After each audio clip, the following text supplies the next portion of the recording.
Baik, Assalamualaikum warahmatullahi wabarakatuh. Perkenalkan, kami dari kelompok 10 akan menjelaskan tentang statistika untuk kelas 10. Sebelum itu, izinkan saya untuk memperkenalkan diri. Saya Nabilah Nur Ramadan dengan 3 digit NIM terakhir 058. Saya Adita Kusuma Rahmawati, NIM 114. Dan saya Berlingga Barensa dengan NIM 175. Baik, selanjutnya kita akan masuk ke dalam materi. Nah, yang akan kita pelajari pada saat ini itu adalah histogram, ukuran pemusatan, ukuran penempatan, dan ukuran penyebaran. Nah, yang pertama itu ada histogram. Histogram adalah grafik yang digunakan untuk menampilkan distribusi data kuantitatif dalam bentuk batang. Histogram sering digunakan untuk memvisualisasikan distribusi data berkelompok. Nah, ini adalah contoh dari histogram. Nah, untuk kelasnya itu 160 sampai 165. Kemudian untuk tepi bawahnya itu 159,5 di sini. Kemudian untuk tepi atasnya itu ada 164,5 dan untuk panjang kelasnya itu ada 5. Kemudian untuk titik tengah kelasnya itu ada 163, kemudian untuk frekuensinya itu ada 9. Nah, selanjutnya ukuran pemusatan. Nah, ukuran pemusatan sendiri itu ada 3. Yang pertama yaitu min. Min adalah nilai rata-rata, dihitung dengan menjumlahkan seluruh data dan membaginya dengan jumlah seluruh data. Kemudian ada median. Median adalah nilai tengah ketika data disusun secara berurutan. Kemudian ada modus. Modus itu adalah nilai yang paling sering muncul dalam kumpulan data. Nah, di sini disediakan contoh nilai ulangan matematika kelas 8. Ada 90, 60, 85, 90, 60, 70, 70, 95, dan 90. Nah, tentukan mean, median, dan modusnya. Nah, untuk min sendiri itu ada rumusnya kan jumlah nilai seluruh data per banyak data.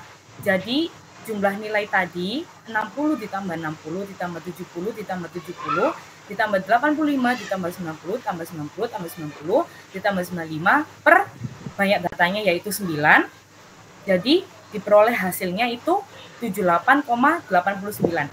Sehingga min dari data di atas adalah 78,89. Nah, sekarang kita masuk ke median. Nah, median itu dibagi menjadi 2. Ketika jumlah datanya ganjil dan ketika jumlah datanya itu genap. Nah, untuk menghitung median, pertama-tama kita harus mengurutkan terlebih dahulu data dari yang terkecil ke yang terbesar. Nah, untuk data yang ganjil, kita langsung saja ambil yang paling tengah. Nah, sedangkan kalau datanya itu genap, kita ambil yang tengah itu kan 2. Jadi, itu dijumlahkan kemudian dibagi 2. Next. Nah, ini ada contoh dari median. Ada nilai ulangan matematika kelas 8 yang sudah diurutkan. Karena jumlah data ganjil, maka median adalah data yang berada di tengah. Nah, ini tuh nilai ke-1, ke-2, ke-3, ke-4, ke-5, ke-6, ke-7, ke-8, ke-9. Jadi nilai yang berada di tengah adalah nilai yang ke-5 yaitu 85. Next.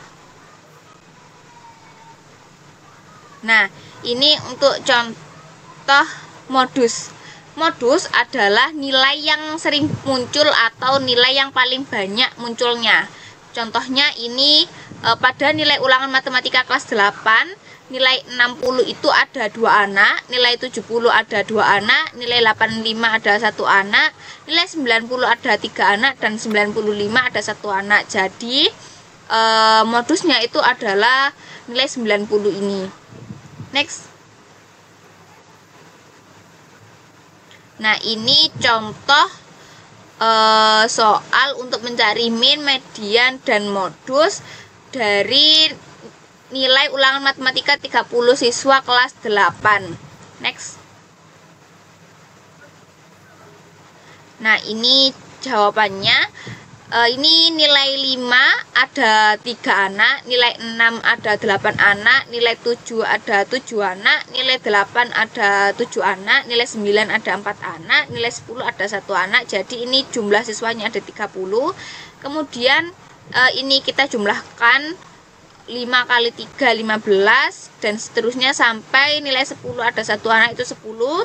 Kemudian kita jumlahkan nilainya 214. Jadi untuk mencari min jumlah nilai seluruh data per banyaknya data. Jadi 214 ini dibagi dengan 30. Jadi ketemulah nilai minnya 7,13. Next. Nah, ini untuk mencari median. Karena ini datanya itu genap 30. Kalau misalnya di tengah-tengah kan berarti data ke 15 dan 16.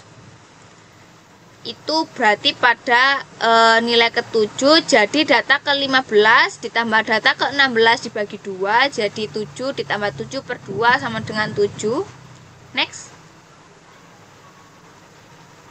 Nah, ini modus nilai yang sering muncul dari nilai ini. Banyak siswa yang paling banyak mendapatkan nilai itu adalah di angka 6 ini, karena nilai 6 ini terdapat sebanyak 8 anak pada nilai 6 ini. Next. Kemudian kita masuk ke ukuran penempatan. Next. Itu yang ada namanya kuartil. Kuartil adalah nilai pembatas yang membagi data terurut menjadi 4 bagian yang sama. Nah, jadi suatu data itu nanti diurutkan terlebih dahulu, kemudian kita hitung nilai kuartilnya, di mana kuartil itu nanti membagi 4 data menjadi bagian yang sama. Jenis kuartil dibagi menjadi 3. Yang pertama ada kuartil pertama yang disebut dengan kuartil bawah. Kemudian kuartil kedua sering disebut Q2 atau disebut juga sebagai median atau nilai tengah. Kemudian yang terakhir kuartil ketiga atau Q3 yang biasa disebut dengan kuartil atas. Next. Nah, untuk mencari nilai kuartil kita menggunakan rumus ini. Ki sama dengan data ke dalam kurung 1/4 dikali dalam kurung n plus 1 tutup kurung, atau Ki sama dengan X I/4 dikali n plus 1, di mana I adalah banyaknya nilai. Next. Baik, untuk pembahasan selanjutnya adalah ukuran penyebaran data. Ukuran penyebaran data adalah ukuran yang menunjukkan seberapa jauh data suatu menyebar dari rata-ratanya. Pada ukuran penyebaran data kita akan mempelajari materi-materi yaitu mulai dari jangkauan, simpangan rata-rata, variansi, dan simpangan baku. Nah, untuk yang pertama adalah jangkauan. Jangkauan atau juga bisa disebut range. Jangkauan dari suatu data didefinisikan sebagai selisih antara data terbesar dan data terkecil. Untuk simbol dari jangkauan data tersendiri yaitu R sama dengan X maksimum dikurangi X minimum. Karena balik lagi ke definisi jangkauan yaitu selisih dari data terbesar dan dikurangi data terkecil.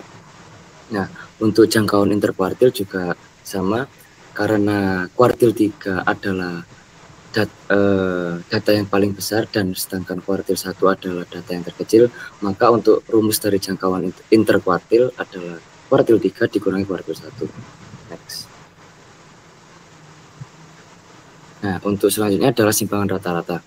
Simpangan rata-rata adalah ukuran yang menyatakan seberapa besar penyebaran tiap nilai data terhadap nilai mediannya atau nilai rata-ratanya. Nah, untuk rumus dari simpangan rata-rata tersendiri dibedakan menjadi 2 ya. Ada data tunggal dan juga data kelompok. Untuk rumus dari data kelompok tersendiri yaitu SR atau simpangan rata-rata sama dengan sigma NI sama dengan 1 dikali mutlak XI min X bar per N. Untuk simpangan rata-rata dari data kelompok tersendiri yaitu SR sama dengan sigma NI sama dengan 1 F1 dikali mutlak XI dikurangi X bar per sigma NI sama dengan 1 dikali F1 X. Nah, untuk selanjutnya adalah variansi. Variansi adalah untuk mengukur seberapa jauh sebuah kumpulan bilangan terbesar. Nah, ini juga sama dibedakan menjadi dua, adanya simpangan rata-rata di data tunggal dan juga data berkelompok. Untuk rumusnya tersendiri, mungkin untuk yang pertama yaitu simbolnya. Untuk variansi ini bisa disimbolkan V ataupun S kuadrat. Untuk rumus dari variansi dari data tunggal sama S kuadrat sama dengan sigma NI sama dengan 1 dikali XI min X bar kuadrat per N. Untuk dari variansi data kelompok yaitu S kuadrat sama dengan sigma NI sama dengan 1 F1 dikali XI min X bar kuadrat dibagi sigma NI sama dengan 1 dikali F1. Next.